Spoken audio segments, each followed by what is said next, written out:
యేసు ప్రభుల వారు తండ్రి అయినటువంటి దేవుడు మాట్లాడుతూ పాత నిబంధనలో అంతా మోషే గారిని నడిపించినటువంటి వారు, ఆ యెహోవా దూతగా ఉన్నటువంటి వాడు ఎవరు? మనం మరింత లోతుగా అనేక మంది అబద్ధాలు చేసుకున్నటువంటి వారు ఉన్నారు. ప్రేమైన వారులారా, మొదటగా దాంట్లో ఎక్కువ మాట్లాడుతున్నటువంటి మాట గలతీయులకు 4వ అధ్యాయము 4వ వచనం. గలతీయులకు 4వ అధ్యాయము 4వ వచనం. అయితే కాలము పరిపూర్ణమైనప్పుడు దేవుడు తన కుమారుని పంపెను. ఇది ఏ విధంగా చాలు, ఏ విధంగా అంట? అయితే కాలము పరిపూర్ణమైనప్పుడు దేవుడు తన కుమారుని పంపించెను.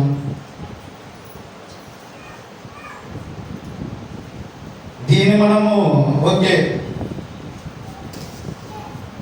పంపిందే కుమారుని అయితే వచ్చిన తర్వాత కుమారుడు ఎలా అయ్యాడు కదా? ఆ మాట మనకు అంత డెప్త్గా ఉంది ఆ మాట. కానీ ఆయన పరలోకం నుండే కుమారుడుగా వచ్చాడా, లేక మరొక వచనాన్ని కూడా చూద్దాం. అదే విధంగానే లూకా సువార్త 19వ అధ్యాయము 10వ వచనం. లూకా సువార్త 19వ అధ్యాయము 10వ వచనం. నశించిన దానిని వెతకి రక్షించుటకు మనుష్య కుమారుడు వచ్చెనని అతనితో చెప్పెను. మరలా ఈ వచనాన్ని కూడా శ్రద్ధగా మీరు దాన్ని ఒకసారి చదువుకోనండి. నశించిన దానిని వెతికి రక్షించుటకు ఎవరు వచ్చాడు? మనుష్య కుమారుడు వచ్చాడు. అంటే ఇప్పుడు పరలోకం నుండి కుమారుడుగా వచ్చాడా, లేక మనిషిగా వచ్చాడా? మనిషిగా వచ్చాడంటే పరలోకంలో ఆల్రెడీ ఒక మనిషికి పుట్టుండాలి ఆయన కదా. లేదు, కుమారుడుగా వచ్చాడు అంటే తండ్రికైనా పుట్టుండాలి. దాని అర్థం అదే కదా, రెండు వచ్చినారు. అక్కడ పుట్టింది ఆయన వచ్చేటప్పటికే మనిషి కుమారుడా. అసలు మనుషులు కూడా అవ్వాలంటే ఆ మనిషికి ఖచ్చితంగా పుట్టుండాలి కదా ఈ వచ్చిన ప్రకారం. ఒకసారి మరి ప్రవచన రూపంలో దానియేలు గారికి చూపిస్తున్నటువంటి ఆనరుడు ఎవరు? ఒకసారి దానియేలు గ్రంథం 7వ అధ్యాయము 13వ వచనం. దానియేలు గ్రంథం 7వ అధ్యాయము 13వ వచనం. రాత్రి కలిగిన దర్శనములను నేనింకా చూచుచుండగా ఆకాశ మేఘారుడై మనుష్య కుమారుని పోలిన ఒకడు వచ్చి చాలా ఏమంట ప్రియమైన వారులారా, ఈ దర్శనంలో కనిపిస్తున్నటువంటి ఆ మనుష్య కుమారుడు ఎవరు? ఈ ప్రవచనం నెరవేరబడాలంటే ఆయన భూమికి రావాలా, శ్రమను అనుభవించాలా, శిలువకి ఎక్కబడాలా, అలాగే పునరుత్థానంలో తిరిగి లేచి రాజ్యాధికారమైన స్వీకరించుకోవాలా. ఆయన రాకతలిగే దేవుడు ఏం చూపిస్తున్నాడు ఆయనకు? మనుష్య కుమారుడు వస్తున్నాడని దానియేలు గారికి చూపించినటువంటి దర్శనంలో మీరు ఆలోచన చేయండి ప్రియమైన దేవుడి పిల్లలారా. అలాగే దానియేలు 7వ అధ్యాయం 14వ వచనంలో కూడా మాట్లాడుతూ సకల జనములను రాష్ట్రములను ఆయా భాషలు మాట్లాడేవారును ఆయనను సేవించినట్లు ప్రభుత్వమును మహిమయు ఆధిపత్యమును ఆయనకియబడెను. ఇది ఎప్పుడు జరుగుతుంది? ఆయన మరణించి పునరుత్థానము ద్వారా లేచిన తర్వాత ఇవన్నీ ఇవ్వబడతాయి ఆయనకు.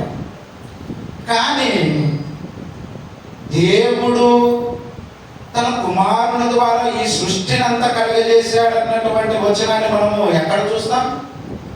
హెబ్రీయులకు రాసిన పత్రికలో 1వ అధ్యాయంలో ఉంటుంది. ప్రపంచములన్నీ ఆయన ద్వారా నిర్మించబడ్డాయని కదా. ఇప్పుడు నేనేమంటానంటే మీకు అర్థమయ్యేదానికి, ఈ ప్రపంచాన్ని సృష్టించినటువంటి ఆ దేవుడు ఇప్పుడు ఎవరన్నా ఒక మనిషి ఒక వస్తువును తయారు చేశాడు అనుకోండి, వస్తువు తయారు చేసిన వ్యక్తి వస్తువు లోపల ఉంటాడా, వస్తువు బయట ఉంటాడా? వస్తువు బయట ఉంటాడు. కాలాతీతుడైన ఈ ప్రపంచాన్ని అన్నింటినీ నిర్మించినటువంటి వాడు. అలాంటి ఆ దేవుడికి పుట్టుక ఉంది పరలోకములని అనేక మంది కొన్ని దుర్బోధలు మన మధ్య తిరుగుతూ ఉన్నాయి. ప్రియమైన వాళ్ళలాగా మనం ఇంకా మరింత లోతుగా మనం ఆలోచన చేస్తూ మనకు భూత భవిష్యత్తు కాలాలు ఏ విధంగా మనం మనుషులం కాబట్టి మనకు ఉంటాయి. రాబోయే రోజు అంటే రేపేమి జరుగుతుందో దేవుడికి తెలియదంటారా? రాబోయే రోజు ఒక 10 రోజుల తర్వాత ఏం జరుగుతుందో తెలియదంటారు ఆయనకు. ఆ ప్రభువుకు సమస్తము తెలుసు ఆయనకు. ఎందుకు? ఆయన ఉన్నవాడు, పుట్టినవాడు కాదు. ప్రేమైన వాళ్ళలాగా ఇదే విధంగా మనము కొద్దిగా మాట్లాడుకుంటూ వెళితే గనా, ఇప్పుడు శరీరధారిగా ఎవరు గర్భాన పుట్టాడు? ఆయన మరియమ్మ గర్భాన కదా. ఎవరు పుట్టుక కనుక ఆయన మనుషు కుమారుడయ్యాడు. ఎవరికి పుట్టాడు కనుక మనుషు కుమారుడయ్యాడు? మరియమ్మకు పుట్టాడు కనుక ఆయన ఏమయ్యాడు? మనుష్య కుమారుడయ్యాడు. అలాగే యేసేపు గారికి పుట్టలేదు కనుక ఆయన ఏమయ్యాడు? దేవుని కుమారుడయ్యాడు. ప్రేమైన వాళ్ళారా, అలాగే ఇంకా మనము తెలుసుకోవాల్సింది కొన్ని మాటలు వాళ్ళు మాట్లాడుతున్నటువంటి ఇంకా కొన్ని నేను విన్నా. దాని మొత్తం దీని గురించి స్టడీ చేసి రాసి దాదాపుగా కొద్ది రోజుల నుంచి దీని మీద నా ప్రయత్నం జరుగుతూనే ఉంది. ప్రేమ దాదాపుగా 1 నెల రోజుల నుంచి అసలు ఆయన పుట్టినవాడైతే కదా ఇదంతా నిర్మాణం ఎలా చేయగలిగాడు? అట్లా పుట్టింటే ఆయన దేవుడు ఎందుకు అవుతాడని కొంతమంది మళ్ళీ ఏమంటారు? ఆయన దేవుడే కానీ సహోదరుడు అని, అంటే జ్యేష్ఠ కుమారుడు అని. జ్యేష్ఠ కుమారుడు అంటే పుట్టినవాడేనా బైబిల్ ప్రకారంగా? మనం ఆలోచన చేయగలిగితే జ్యేష్ఠ కుమారులో ఉన్నటువంటి అర్థాలు వేరు. ప్రేమైన వాళ్ళారా, ఇప్పుడు మనము ఇంకా కొన్ని వాళ్ళు మాట్లాడుతూ ఇంకా కొన్ని చేస్తున్నటువంటి కొలస్సీలకు రాసినటువంటి పత్రికలో 1వ అధ్యాయము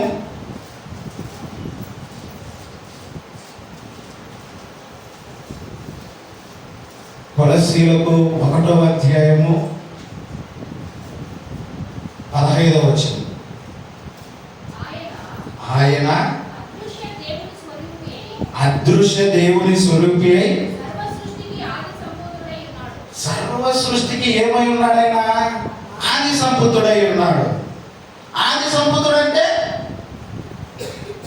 ఇంగ్లీష్లో అయితే ఫస్ట్ బార్న్ అంటే మొదటిగా పుట్టినవాడు అని. దాన్ని మరలా మనము గ్రీకు పదంలోకి వెళితే ఇవి మనకు అర్థం కావాలంటే మూల భాషకు వెళ్ళక తప్పదు. ప్రియమైన వాళ్ళ మూల భాషలో కూడా ఏముందో తెలుసుకోవాలి మనం. మొదటగా డైరెక్ట్గా బైబిల్ మనకు తెలుగులో రాయబడలా, గ్రీకు హిబ్రూ భాషలో నుంచి మనకు తర్జుమా చేయబడినటువంటి బైబిల్ గ్రంథం ఇది. ఈ ఆది సంపుతుడు అన్నటువంటి మాటకు గ్రీకు భాషలో ఏముంటుంది? ప్రోటోటోకోస్. ఏముంటది? ప్రోటోటోకోస్. దీనికి నెంబర్స్ కూడా సీరియల్ నెంబర్స్ ఇచ్చి ఉంటారు వాటికి మనకు అర్థం అవడానికి. కొంతమంది జ్ఞానులు ఉంటారు కదా, అలాంటి వారు బైబిల్ పండితులు వీటిని కోట్ చేస్తూ 4416 నెంబర్, అంటే 44:16 నెంబర్. దీన్ని అలంకార రూపముగా మనం ఏమనుకుంటాం? ఫస్ట్గా ఆది సంపుతుడు అంటానే ఇది యేసుక్రీస్తు గురించి మాట్లాడుతున్నటువంటి మాటే. పుట్టాడు అని, ఎక్కడ పుట్టాడని? భూమి మీద పుట్టాడని కాదు అనుకునేది, పరలోకంలో పుట్టాడని అంటున్నారు. ఈ 66 పుస్తకాల మహాకాలం, ఈ బైబిల్లో 66 పుస్తకాలు ఉంటాయి ప్రియమైన వాళ్ళ. ఎక్కడైనా కానీ డైరెక్ట్గా పరలోకములో కుమారుడు పుట్టాడని ఎక్కడ ఉండదు. ఆది కాండం మొదలుకొని ప్రకటన వరకు దీన్ని ఎలా తీసుకోవాలి మనం? దీన్ని అలంకార రూపంలోకి తీసుకోవాలి మనం. ఈ పదాన్ని ఏ విధంగా మనం ఉచ్చరించుకుంటూ వచ్చారైనా అంటే మొదటిగా పుట్టినటువంటి ఆది సంపుతుడు అంటే ఎవరు? జ్యేష్ఠ కుమారుడు అని. ఆ జ్యేష్ఠ కుమారుడు అన్నటువంటి బైబిల్లో ఇంకా మనం లోతుగా వెళితే హెబ్రీయులకు రాసినటువంటి పత్రిక 12వ అధ్యాయము 23వ వచనం. పరలోకమందు రాయబడి ఉన్న జ్యేష్ఠుల సంఘమునకును వారి మహోత్సవముకును అందరి న్యాయాధిపతి అయిన దేవుని యుద్ధకును సంపూర్ణ సిద్ధి పొందిన ప్రియమైన వారు మొదటగా అక్కడ గ్రహించగలిగితే జ్యేష్ఠుల సంఘము అంటే మొదటగా పుట్టినటువంటి వారిని మనం గుర్తించగలం. ఆ సంఘంలో జ్యేష్ఠులు అని అంటానే మొదటగా పుట్టినటువంటి వారిని ఎలా మనం గుర్తిస్తాం? ఇప్పుడు ఈడే ఉన్నారు ఇంతమంది, వీరిలో మొదటి పుట్టినటువంటి వారు ఎవరు, తర్వాత పుట్టినటువంటి వారు ఎలా తెలుస్తుంది? ఇది ఒకటి. దీనికి కూడా జ్యేష్ఠత్వము సంఘం అనబడినటువంటి దానికి కూడా 44:16 ప్రోటోటోకోస్ గ్రీకు భాషలో దీన్ని కూడా అనుసారించబడినటువంటి పదం ఇది ఒకటి. ఇంకా మనం లోతుగా ఆలోచన చేయగలిగితే ఆది కాండము 41వ అధ్యాయము జ్యేష్ఠత్వం గురించి, వీటన్నిటి గురించి ఇది ఇంకా మనకు క్లియర్గా అర్థమవుతుంది ప్రియమైన వాళ్ళారా. ఆది కాండము 41వ అధ్యాయము 51, 52. అప్పుడు యోసేపు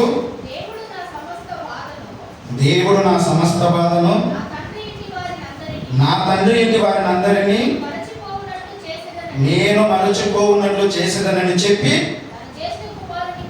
ఆ జ్యేష్ఠ కుమారుడు ఎవరు? మనస్సే కదా. తర్వాత పుట్టినటువంటి వాడు ఎవరు? ఎఫ్రాయిము. సమయం లేదు కనుక ప్రియమైన వారు నేను కొద్దిగా స్పీడ్గా కొన్ని మీకు అర్థమయ్యేంత వరకు నేను చెప్పుకుంటూ వెళ్తాను. ఇది చాలా పెద్ద సబ్జెక్టు, మీకు అర్థమయ్యే రీతిలో కొన్ని మాటలు నేను చెప్తూ వెళ్తాను. అలాగనే ఇక్కడ మీకు మొదటగా ఇది గుర్తు పెట్టుకోనండి. జ్యేష్ఠ కుమారుడు ఎవరు? ఫస్ట్ మనస్సే కదా. ఇప్పుడు మనము 48వ అధ్యాయం, అదే ఆది కాండం 48వ అధ్యాయము 17వ వచనం. యోసేపు ఎఫ్రాయిము తల మీద తన కుడి చేయి పెట్టుట చూచినప్పుడు అతనికి ఇష్టము కాకపోయేను కనుక అతను మనస్సే తల మీద పెట్టించవలనని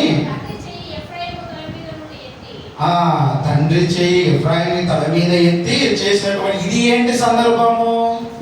పెద్ద కుమారుడు అయినటువంటి వాడు జ్యేష్ఠ కుమారుడు కదా, ఆయనకి కూడా అధికారం ఎవరికి ఇస్తున్నాడు? అక్కడ ఎఫ్రాయిముకు.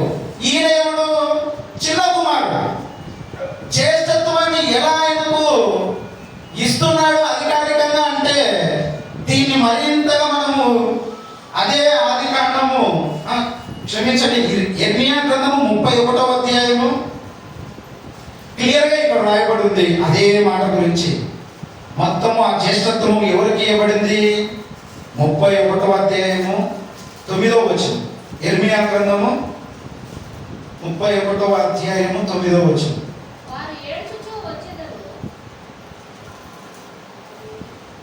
చెప్పమ్మా. లాస్ట్ పైన చివరిగా సమయం లేదు కనుక మనం చివరిగా లాస్ట్ ఎఫ్రాయిము నా జ్యేష్ఠ కుమారుడు కాడా. ఎవరైనా ఇక్కడ జ్యేష్ఠ కుమారుడు? చిన్నవాడిని తీసుకొని వచ్చి అధికారంలో కూర్చోబెట్టినటువంటి వైనాన్ని మనం చూస్తాం కదా. ఎందుకు? మనస్సే తండ్రికి లోబడినటువంటి వాడు కాకుండా లోకానుసారంగా ఉన్నటువంటి అంత అధికారాన్ని ఆయన పరిపాలన చేయలేడు కనుక ఆయన ఏం చేశాడు? తన చిన్న కుమారునికి జ్యేష్ఠత్వాన్ని ఇచ్చినటువంటి సందర్భాన్ని మనం చూస్తాం. దీన్ని బట్టి మనకు ఏమర్థం అవ్వాలా ప్రియమైన వాళ్ళారా? అలాగే పుట్టిన వాడిని తీసుకోలేక మనం చాలా మంది ఆది సంభూతుడు అంటానే మొదటగా పుట్టినటువంటి వాడు కాదు మనం తీసుకోవాల్సింది, అధికారము పొందినటువంటి వాడుగా, ఉన్నతమైన వాడిగా వాడికి ఇచ్చినటువంటి అధికారం ఆ జ్యేష్ఠత్వం అంటే. అంతేగాని మొదటగా పుట్టాడని కాదు. ఇప్పుడు మనస్సేకు ఆయన మొదటగా పుట్టినటువంటి వాడు, కానీ అధికారం ఎవరికి ఇచ్చినాడు? ఎఫ్రాయిముకి ఇచ్చాడు కదా. మరి ఎఫ్రాయిము మొదటగా పుట్టినవాడా? జ్యేష్ఠ కుమారుడా ఎఫ్రాయిము? కాదు. ఆయనకు అధికారం ఇవ్వబడింది. ఏ విధంగా అయితే అధికారము జ్యేష్ఠులు అనంత మాత్రాన వాళ్ళు పుట్టినట్టు కాదు ప్రియమైన వాళ్ళ. అలాగే ఆ తండ్రి తన కుమారునికి ఇదే విషయం గురించి మాట్లాడుతూ కొలస్సీలకు మళ్ళా పదం ఒకసారి. కొలస్సీలకు 1వ అధ్యాయము ఆయనను అడుగుతుంటే ఆయన ఏం చెప్తున్నాడు ఒకసారి మళ్ళీ 16వ వచనం చూడండి. 17 చదవండి ఒకసారి. ఆయన అన్నిటికంటే ముందుగా ఉన్నవాడు, ఆయనే అన్నిటికి సమస్తమునకు ఆధారభూతుడు. ఆధారభూతుడు అంటే మీకు అర్థం అవడానికి, ఇప్పుడు ఒక గాలిపటాన్ని మనం ఎగిరేస్తాం అనుకోండి, దానికి ఆధారం ఏంటి? దారం. అది మనకు కనిపిస్తుందా? దారం ఎగురుతుంది. ఎప్పుడో ఇక్కడ నుండి చూస్తుంటాం మనము, గాలిపటం ఎగురుతున్నాం, మనకు దారం కనిపిస్తుందా? కనిపించదు. ఎట్లయితే ఆధారంగా గాలిపటానికి దారం ఏ విధంగానో ఈ సృష్టినంతా నడిపిస్తున్నటువంటి ఆధారభూతుడు ఎవరు? ఆ ప్రభువు యేసుక్రీస్తు ప్రభువు వారు. మరల పైన మాట్లాడుతూ 16వ వచనంలో ఏదైనగా ఆకాశమందున్నవియు భూమి యందున్నవియు దృశ్యమైనవి గాని అదృశ్యమైనవి గాని అవి సింహాసనములైనను ప్రభుత్వములైనను ప్రధానులైనను అధికారములైనను సర్వమును ఆయన యందు సృజింపబడెను. సర్వము ఆయన ద్వారా ఆయనను బట్టి సృజించబడ్డాయి. ఇవన్నీ కాలాన్నే కలుగజేసినటువంటి వాడు మన కాలంలో ఎలా పుడతాడు? ఆయన పుట్టింది ఇక్కడ నరుడిగా మరియమ్మ గర్భంలో పుట్టాడు. యేసయ్య గారికి పుట్టలేదు కనుక దేవుని కుమారుడు అయ్యాడు. అంతకుముందు ఏమైనాడైనా పరలోకంలో? నిర్గమకాండంలోనికి వెళితే అరణ్యంలో ఇశ్రాయేలు ప్రజలు ఐగుప్తు నుంచి బానిసత్వం నుంచి నడిపిస్తున్నటువంటి ఆ దేవుడు ఎవరు? మరి యెహోవా దూతగా పిలువబడుతున్నటువంటి వాడు ఆయన ఎవడు? మోషే గారికి బండ దగ్గరికి వెళ్ళి బండతో మాట్లాడబోయా అని చెప్తే బండను చేసి కొట్టి ఆ ప్రభువును అవమానపరిచినటువంటి వాడు మోషే గారు. ఆ బండ క్రీస్తే అని మనకు 1వ కొరింథీయులు 10వ అధ్యాయం 4వ వచనంలో రాయబడింది. అలాగే మీకా 5వ అధ్యాయం 2వ వచనం ఒకసారి చదవండి. మీకా 5వ అధ్యాయం 2వ వచనం.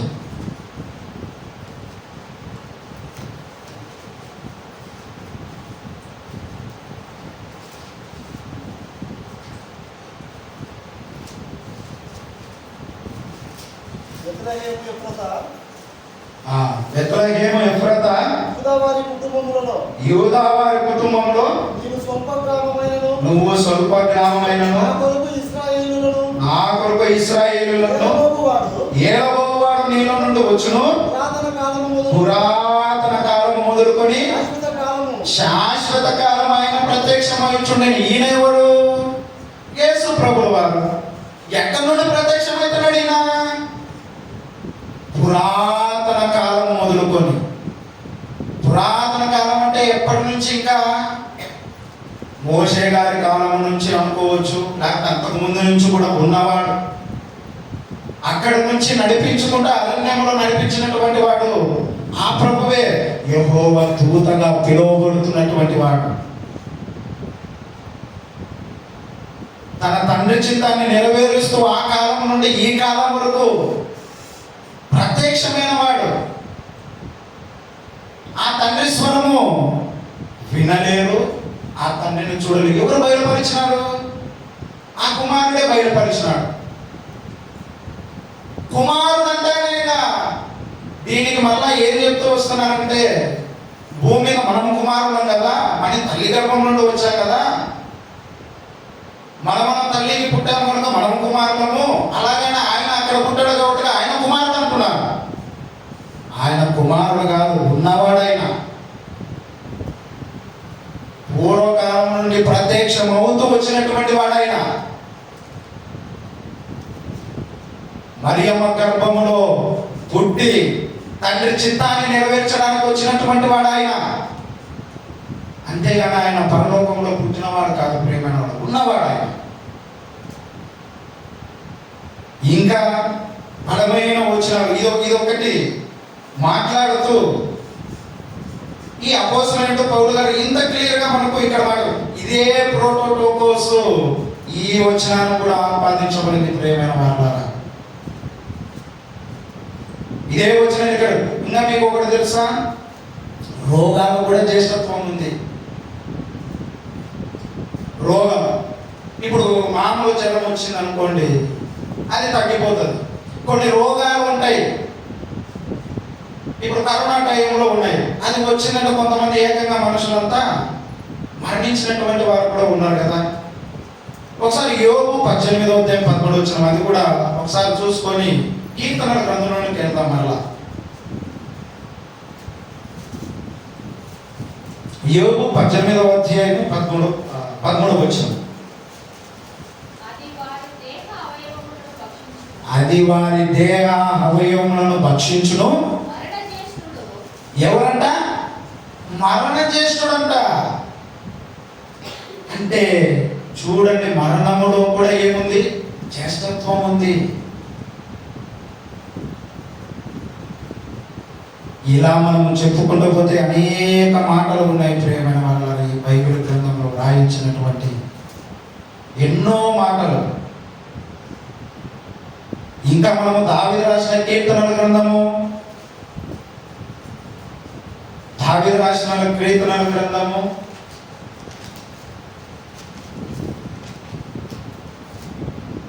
2వ అధ్యాయం. అసలు ఈ సందర్భం ఏంటి? ఇక్కడ అన్యజనులు ఎవరు అల్లరి లేపుతున్నారు? ఈ సందర్భాన్నంతా పైనంతా వదిలేశారు. ఏం పట్టుకున్నారు? 7వ వచనంలో కట్టడలను నేను వివరించదను, యెహోవా నాకు ఇలాగ సెలవిచ్చెను, నీవు నా కుమారుడవు, నేడు నేను నిన్ను కని ఉన్నాను. ఎక్కడ విన్నాడైనా నేడు నేను నిన్ను కని ఉన్నానంటే? పరలోకంలోనా? ఇందాక మీకు ఒక మాట గుర్తు చేశాను జ్యేష్ఠత్వం గురించి. ఇదే సందర్భాన్ని మనము ఇది వివరించడానికి సమయం లేదు కనుక ఇదే సందర్భము కీర్తనల గ్రంథము 83వ అధ్యాయము 7, 8 వచనంలో కూడా ఉంటుంది. ఇదే సందర్భమే. అసలు ఈ సందర్భం ఏంటంటే కన్నా అన్యజనులు యేసు అప్పట్లో ఉన్నటువంటి యెహోవాను ఎవరైతే నమ్మకోకుండా ఉన్నారో వారందరూ అన్యజనులుగా పిలుపు. ఇశ్రాయేలు ప్రజలు కాని వారిని అందరినీ ఏమని పిలిచేవారు? అప్పుడు అన్యజనులని పిలిచేవారు. ఇదంతా వీడి టార్గెట్ అంతా ఎవరు? ఇశ్రాయేలు ప్రజలను మొత్తం టార్గెట్ చేస్తూ వచ్చాడు సాతానుగాడు. ఎందుకు? ఆ వంశం నుండి యేసు ప్రభు పుట్టబోతున్నాడని వాడు ముందే గ్రహించినటువంటి వాడు సాతానుగాడు. నీతిమంతులు ఒక్కరు కూడా ఈ భూమి మీద బ్రతకకూడదని మొదటి టార్గెట్ ఎవరు? హేబేలు. అక్కడి నుంచి మొదలు పెట్టాడు వాడు, నీతిమంతులు ఈ భూమి మీద ఒక్కడు కూడా బ్రతకకూడదని. మోషే గారిని కూడా చంపాలని చూశాడు వాడు. వాడి ప్లాన్ అయిపోయింది, విఫలం అయిపోయింది. మరలా అదే ప్లాన్ మళ్ళా ఎక్కడ? ఈడ ఫరో గారు చంపడానికి ఆజ్ఞాపించినాడు. మన కొత్త నిబంధనలో వచ్చేసరికి అక్కడ హేరోదు రాజు ఎవరిని చంపమన్నాడు? యేసుక్రీస్తు ప్రభువు వారిని కదా. ఇలా ప్రియమైన మాట్లాడా, నేను నిన్ను కటి ఉన్నానన్న మాటకు ఇది మనకు అర్థము కావాలంటే అపోస్తుల కార్యములు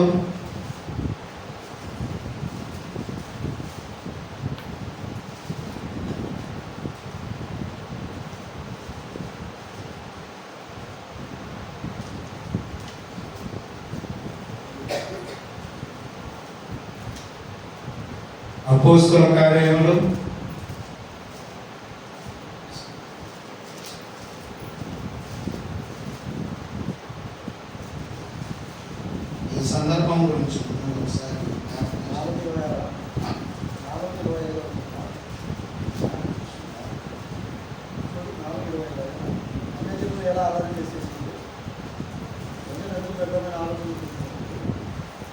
నేను నిన్ను కనిన్నానన్న మాట ఉంటుంది అక్కడ అపోస్తలుల కార్యంలోని. ఇక్కడ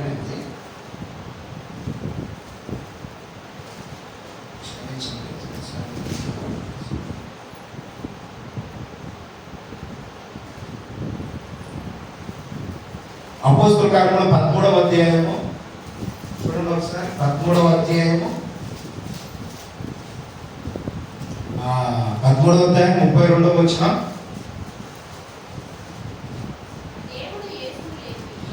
ముప్పై వచనం నుండి చదువుమా. అదే 30. అయితే దేవుడు మృతుల నుండి ఆయనను లేపెను. ఈ సందర్భం ఏంటి? మృతుల నుండి లేపుట, పునరుత్థానం గురించి కాదు ఈ మాట. అదే సందర్భం అది.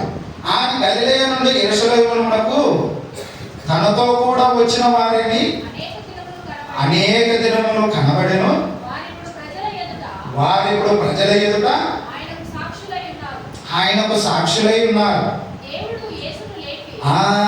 దేవుడు యేసును లేపి పితరులకు చేసిన వాగ్దానమును మన పిల్లలకు నెరవేర్చి ఉన్నాడని మేమును మీకు సువార్తను ప్రకటించుచున్నాం. అలాగనే నీవు నా కుమారుడవు, నేడు నేను నిన్ను కనియున్నాను. అంటే ఎప్పుడు ఇది జరిగింది? యేసు ప్రభువు పునరుత్థానంలో లేచిన తర్వాత, ఆ ప్రభువును లేపిన తర్వాత ఈ వచనాన్ని ఎక్కడ తీసుకుపోయారు? పరలోకములోనే పుట్టాడని, అందుకే నేడు నేను నిన్ను కని ఉన్నానని ఈ మాటను పరలోకానికి ఆపాదించేశాను. నేడు నేను నిన్ను కని ఉన్నాడు. పునరుత్థానములో ఆయన మొదటిగా పుట్టినవాడు కనుక, శరీరముతో లేపబడినవాడు కనుక, అందుకే ఆ మాట అన్నాడు ఆయన, నేడు నేను నిన్ను కని ఉన్నాను అని. ఇది రెండో సందర్భం. ఫస్ట్ ఆయన ఎక్కడ? యేసేపు గారికి పుట్టలేదు కనుక కుమారుడయ్యాడు. పునరుత్థానములో కూడా మొదటగా లేపబడ్డాడు కనుక నేడు నేను నిన్ను కని ఉన్నానని అన్నాడు ఆయన. అలాగే ఆయనకు 2 పుట్టుకలు. యేసు ప్రభు పుట్టుక ఒకటి లేదు బైబిల్లో, 2 పుట్టుకలు ఉన్నాయి ఆయనకి. జననము శరీరముతో ఒక మరణం, ఒక పుట్టుక, మరలా పునరుత్థానంలో తిరిగి లేచి మరలా 2వ పుట్టుక ఆయనకు ఉండేది. మీరందరూ అలా చూడాలండి. మనకు కూడా 3 పుట్టుకలు ఉన్నాయి. మనకేమున్నాయి? 3 పుట్టుకలు ఉన్నాయి. ఒకటి తల్లి గర్భములో, మరలా ఏం పుట్టుక? బాప్తిస్మం పుట్టుక. మరలా మనం ఎక్కడ తిరిగి లేపబడతాం? తండ్రి యొద్దకు అక్కడికి వెళ్ళిన తర్వాత శరీర దేహముతో కూడా లేపబడిన ఆ ప్రభువుతో పాటు అక్కడ మనం అంతా తీర్పులోనికి తేబడతాం.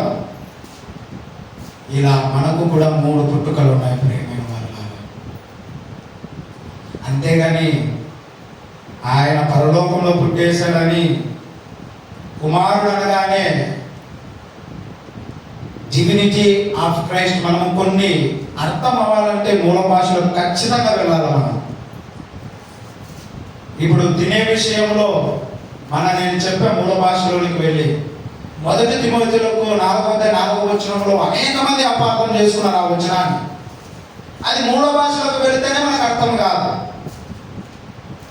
అది ఏముంది ఒకసారి చదవండి ఆ మాట, మరొకసారి గుర్తు చేసుకుందాం. 1 తిమోతిలకు 4:4 వచనం. దేవుడు సృష్టించిన ప్రతి వస్తువు మంచిది, కృతజ్ఞతాస్తుతులు చెల్లి. దేవుడు సృష్టించినంత మంచే. ప్రార్థన చేసుకుంటే అన్ని పవిత్రపరచగలడు.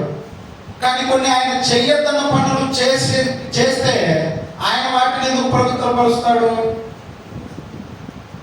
చెయ్యకూడదని చెప్పిన పనిని చేస్తే ఆయన పవిత్రపరుస్తాడా? పవిత్రపరచడు. ఇది నేను ఆల్రెడీ ఇంతకుముందు చెప్పాను. ఎవరి వ్యక్తిగతం వాళ్ళది అన్నటువంటి భావన కాదు. కానీ ఆడ చెయ్యకూడదని ఆయన కథాఖండిగా చెప్పినప్పుడు అది చెయ్యకూడదు మనం, అంతే. అది ప్రార్థన చేసుకుంటే పవిత్రపరచబడుతుందంటే అది మన వివేకం అవుతుంది. కనుక ప్రియమైన వాళ్ళారా, ఇంకా ఇది చాలా లోతుగా ఉన్నటువంటి సబ్జెక్ట్.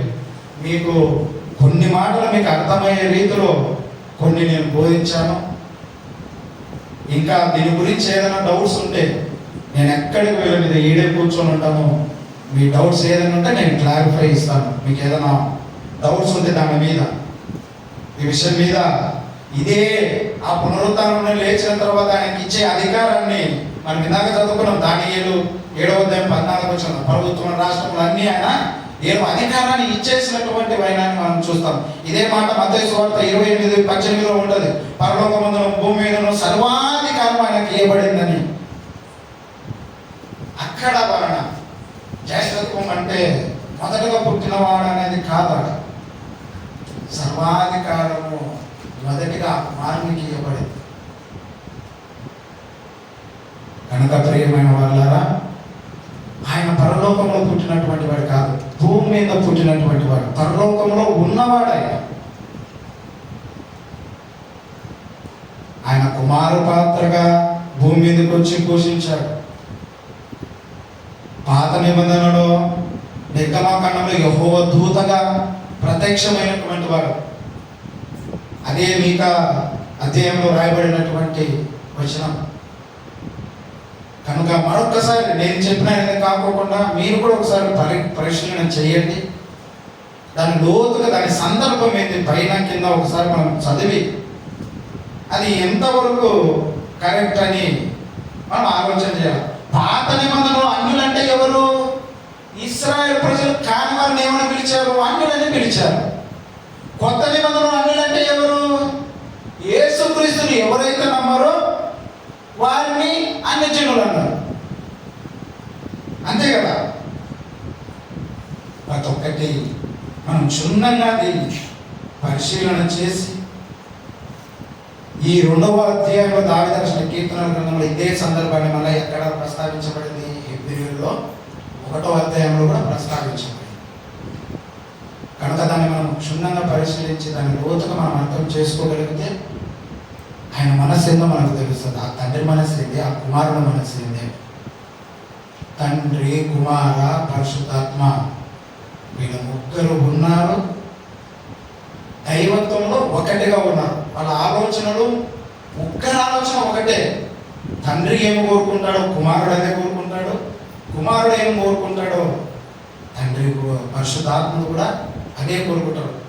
మన మీదనే వాళ్ళ ఆశ. మనమంటే వాళ్ళకి ఎంత ప్రేమ వాళ్ళ ముగ్గురికి. నేను చీకట్లో నేను అదే చెప్పా, నిజమైన ప్రేమికులు వాళ్ళు. మన ఫిబ్రవరిలో 14వ తారీఖు చేసుకుంటాం చూడండి ప్రేమికుల రోజు. ఆ ప్రేమికుల రోజు కాదు కానీ నిజమైన ప్రేమికులు వీళ్ళు ముగ్గురు మన కోసము తాపత్రయపడుతూ ఇప్పటికి కూడా ఎక్కడ మనము నిత్యాగ్నిలోకి వెళతామో అని వాళ్ళు తాపత్రయపడుతూ ఆవేదన చెందుతున్నటువంటి ఆ తండ్రి కుమార పరిశుద్ధాత్మను వారు ముగ్గురు మనను ఒక ఉన్నతంగా నిలబెట్ట రాజుగా బ్రతకాలన్నటువంటి కోరికను మనం ఏం చేస్తున్నాం? చిరిమేస్తున్నాం. లోకానుసారంగా బ్రతికిపోయి లోకస్తులతో కలిసిపోయి వారిని అవమానపరిచేవారుగా ఉన్నాం ప్రియమైన వాళ్ళు. కనుక మీరు మరలో ఒకసారి మీరు దాన్ని పరీక్షణ చేయండి. మీకు ఏదైనా డౌట్స్ ఉంటే నేను ఇక్కడ ఉంటాను, మీరు వచ్చి అడిగి తెలుసుకున్నాను. ఈ అవకాశం ఇచ్చినటువంటి అన్నగారికి నా ప్రత్యేకమైన వందనాలు తెలియజేస్తున్నాను. చిన్న ప్రార్థన చేసుకున్నాం. ప్రేమల తండ్రి, కృపా కనికరము గల మా ప్రియ పరలోకపు తండ్రి, యేసుక్రీస్తు నామమున వేడుకొంచుతున్నాము. ఆయన గడిచిన